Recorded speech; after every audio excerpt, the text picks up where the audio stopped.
I was not born a coward. I have seen death near at hand, and face to face with death, my spirit hath not blenched. A lifelong dungeon hath threatened me. I have been close pursued, and yet my spirit quailed not, and by boldness I have escaped captivity.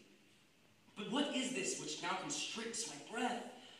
What means this overpowering tremor, or this quivering of tense desire? No, this fear.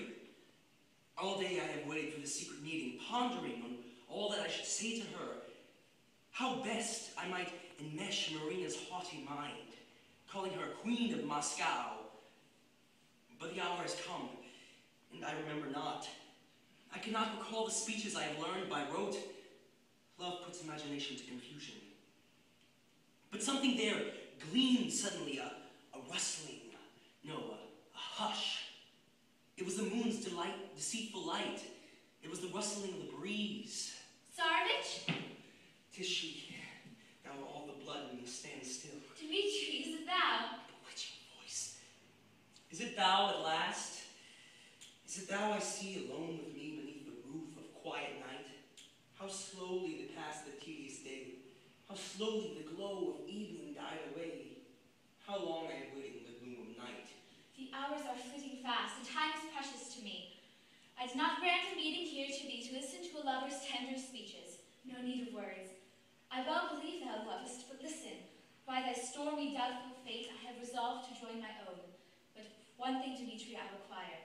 I claim that thou disclose to me thy secret hopes, thy plans, even thy fears, that hand in hand with these I may confront life boldly, not in blindness of childlike ignorance, not as a slave and plaything of my husband's desires, as speechless concubine, but as thy spouse and worthy helpmate of the Tsar of Moscow. Oh, if it be only for one short hour, forget the cares and troubles of my fate. Forget 'tis the Tsarevich whom you cease before thee, and behold in me, Marina, a lover, by thee chosen, happy only in thy regard. Oh, listen to the prayers of love. Grant me to utter all wherewith my heart is full. Prince, this is not the time. Thou loiterest in me while the devotion of thine adherents cooleth. Hour by hour, danger becomes more dangerous, difficulties more difficult. Already dubious rumors are current. Novelty already takes place of novelty, and Godunov adopt his measures. Who is Godunov? Is thy sweet love, my only blessedness, swayed by Boris? Nay, indifferently I now regard his throne, his kingly power. Thy love, without it, what to me is life and glory's glitter and the state of Russia? On a dull step in a poor mud hut, thou wilt requite me for the kingly crown. Thy love. Shame! Forget not, Prince, thy high and sacred destiny. Thy dignity should be to thee more dear than all the joys of life and its allurements. If thou canst with anything compare, not to a boy, insanely boiling, captured by my beauty, but to the heir of Moscow's throne, give I my hand to solemn wise, to the Tsarevich, rescued by not, destiny. charming Marina. Say not that 'twas my rank and not myself that thou didst choose. Marina, thou knowest not how sorely thou dost wound my heart thereby. What if, O fearful doubt, say if blind destiny had not assigned me a kingly birth? If I were not indeed son of Ivan, were not this boy so long forgotten by the world, say, wouldst thou still love me? Thou art Dmitri, and aught else thou canst be true. It is not possible for me to love another. I have no wish to share with a dead body, a mistress who belongs to him. I have done with counterfeiting, and will tell the truth. Know then that thy Dmitri long ago perished, was buried, and will not rise again. And dost thou wish to know what man I am? Well, I will tell thee. I am a poor monk, grown weary of monastic servitude. I ponder neath a cowl by bold design, made ready for the world a miracle. And from my cell at last fled to the Cossacks, to their wild hovels. There I learned to handle both steeds and swords. I showed myself to you. I called myself Dmitri and deceived the brainless Poles. What sayst thou, proud Marina? Art thou content with my confession?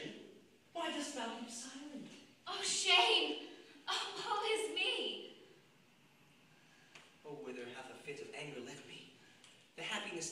with so much labor I have perchance destroyed forever.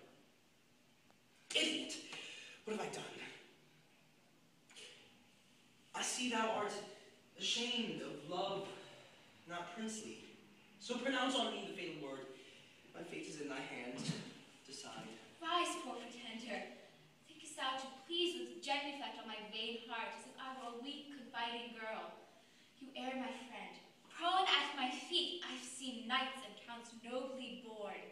But not for this did I reject their prayers, that a poor monk— Scorn not the young pretender. Noble virtues may lie perchance in him. Virtues well worthy of Moscow's throne, even of thy priceless hand. Stay of a shameful noose, insolent wretch. I am to blame. Carried away by pride, I have deceived God and the kings, have lied to the world, but it is not for thee, Marina, to judge me. I am guiltless before thee. No, I could not deceive thee. Thou to me wast one sacred being. Before thee I dared not to disassemble. Love alone, love, jealous, blind, constrained me to tell all. What's that to boast of, idiot? Who demanded confession of thee? If thou, a nameless vagrant, could wonderfully blind two nations, then at least thou shouldst have merited success, and thy bold fraud, secured by constant, deep, and lasting secrecy. Say, can I yield myself to thee? Can I, forgetting my rank and maiden modesty, unite my fate with thine, when thou thyself impetuously dost thus with such simplicity reveal thy shame? It was from love he vouched to me. I marvel wherefore thou hast not from friendship to close thyself ere now before my father, or else before our king from joy, or else before Prince Vichnetsky from this very zeal of the devoted servant. I swear to thee that thou alone wast able to extort my heart's confession. I swear to thee that never, nowhere, not in the feast, not in the cup of folly, not in friendly confidence, not neath the knife, nor tortures of the rack shall my tongue give way to these weighty secrets. Thou swearest, and I must believe, of course. But may I learn by what thou swearest? It is not by the name of God as suits the Jesuits, devout adopted son, or by thy honor as a high-born knight, or maybe by thy royal word alone as the king's son. Is it not so? Declare! The phantom of the terrible hath made me his son. From out of the sepulchre hath named me Dmitri, hath stirred up the people round me, and hath consigned Boris to be my victim. I am Tsarevich. Enough! 'Twere shame for me to stoop before a haughty Polish dame. Farewell forever. The game of bloody war, the wide cares of my destiny will smother, I hope, the pangs of love. Oh, when the heat of shameful passion is overspent, how then shall I detest thee? Now I leave thee, ruin, or else a crown awaits my held head in Russia.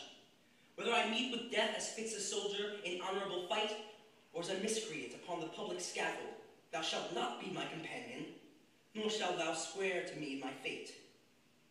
But it may be thou shalt regret the destiny thou hast refused. But what if I expose beforehand thy bold fraud to all men?